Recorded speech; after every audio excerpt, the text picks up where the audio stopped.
In the United States of America, sadly, there have been 4 United States presidents that have been assassinated. 2 of them are household names. You have John F. Kennedy and Abraham Lincoln. The other 2, not so well known. We have James Garfield and we have William McKinley. Well, living in the Western New York area, I have access to locations associated with the assassination of President McKinley. And we're gonna go check those out, so let's get started.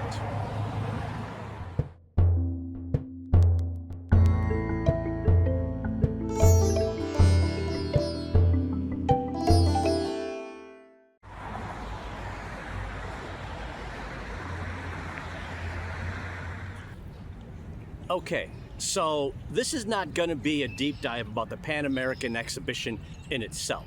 There is plenty of resources online if you want to deep dive into that you can feel free to go ahead and check out.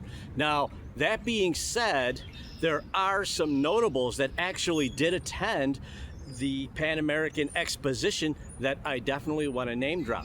Thomas Edison was there, Buffalo Bill Cody was there, Geronimo was there, and Ida McKinley, the First Lady, was there, and of course Vice President Teddy Roosevelt, which we'll get into him a little bit later. Also, little known, Calamity Jane was actually at the Pan American Exposition, and she was subsequently arrested and released for disorderly conduct. Fun stuff. Now, with all that being said, let's go now to the scene of the crime.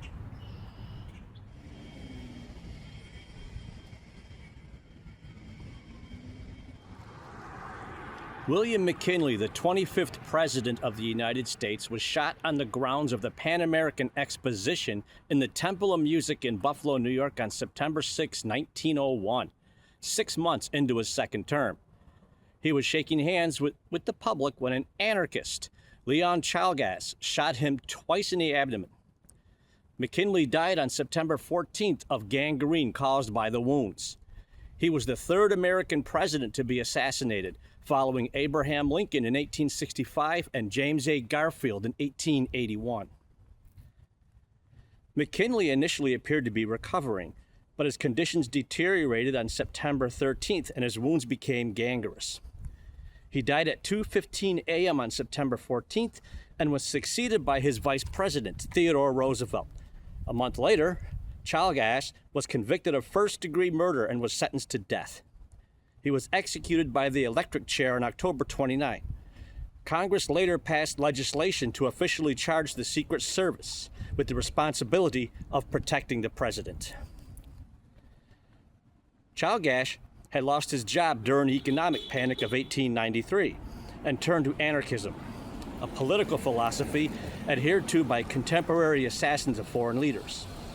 He regarded McKinley as a symbol of oppression and was convinced that it was his duty as an anarchist to kill him. He was unable to get near the president during the earlier visit, but he shot him twice as McKinley reached to shake his hand in the reception line at the temple. How are you? One bullet grazed McKinley, the other entered his abdomen and was never found.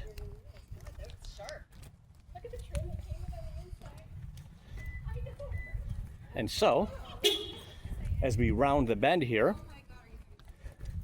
pretty much in the middle of Fordham Avenue, almost down to the very end from Elmwood Avenue, we have a simple little marker here that kind of, using the word commemorate sounds kind of wrong, but at least marks the spot where McKinley was assassinated.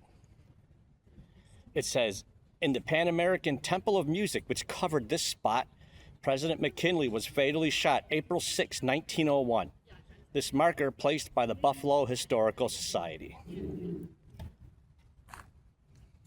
We have the marker, some shrubbery, and of course, Old Glory.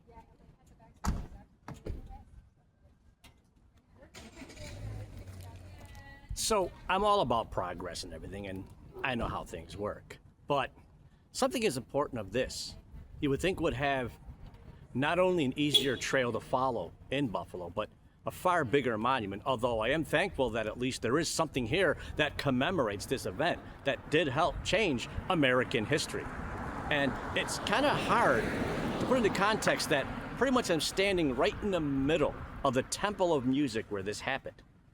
It's just insane to think about that. Something that important literally happened just feet away from where I'm standing. Now, with that being said, we're going to do something really cool. We're going to go to the Buffalo Historical Society, and we're going to get a look at the weapon that was used to assassinate McKinley. So let's keep going.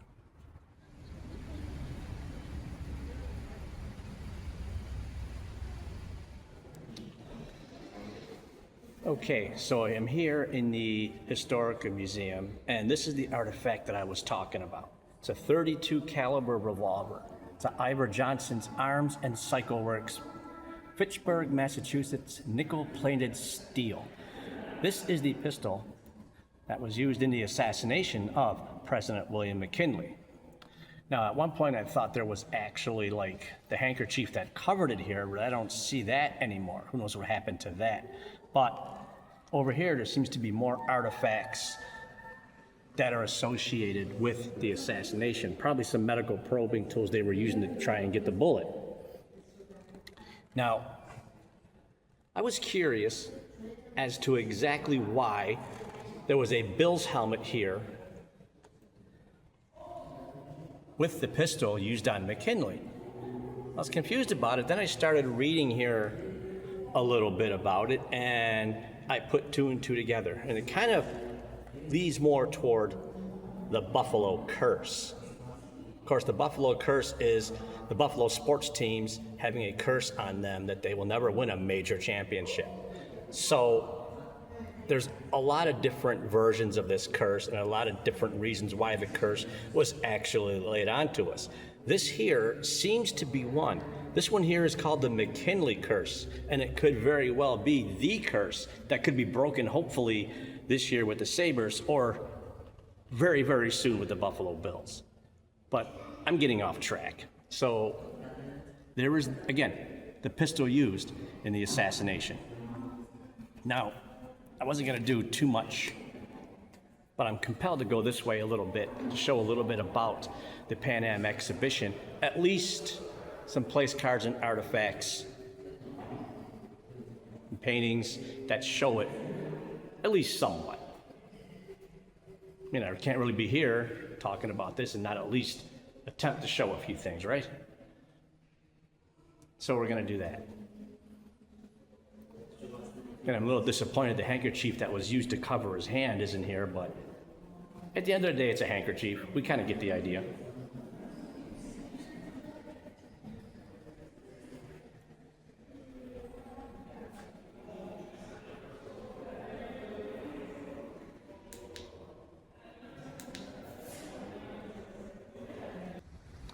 Now, for the next stop of our tour, we are going to go visit the location where the Melbourne House was. That's the house that President McKinley actually passes away in. So let's keep going.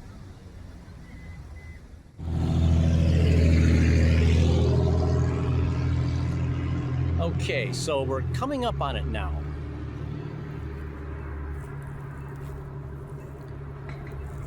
So the plaque reads, this is the site of the Melbourne House, or Milburn. Here died President William McKinley, September 14th, 1901. Placed again by the Buffalo Historical Society. Now looking around, it is hard to believe such a historical landmark actually stood here and for whatever reason was taken down. I'm pretty much right in the middle of Delaware Avenue. Yet, history happened here.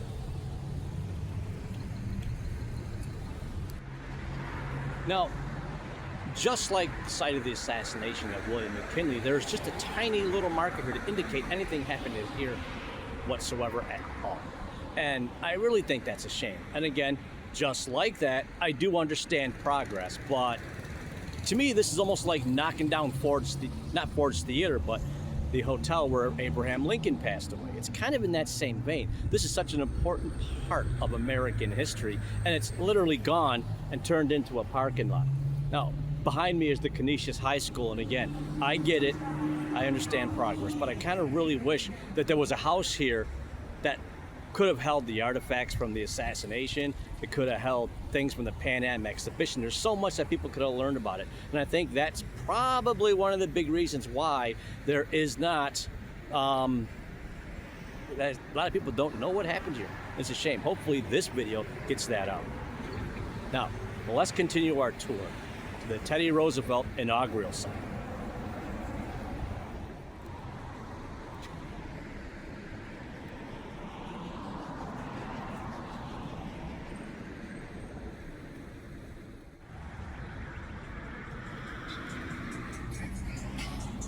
The statue reads, Theodore Roosevelt, 26th President of the United States of America, inaugurated at this site September 14th, 1901.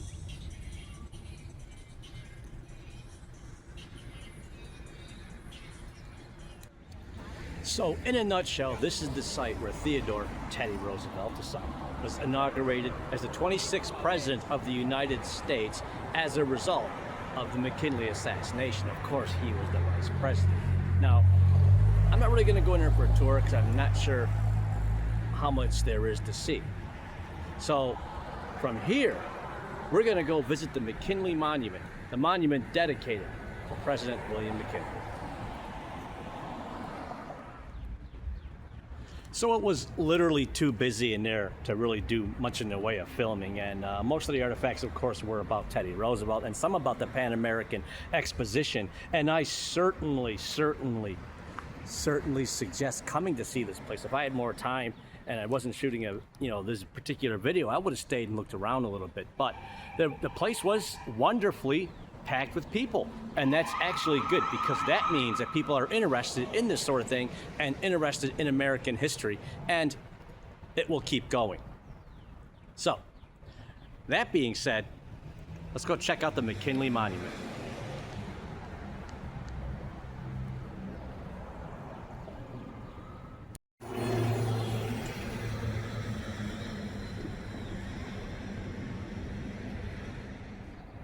So, it's fitting that we end the video here at the McKinley Monument dedicated to President William McKinley.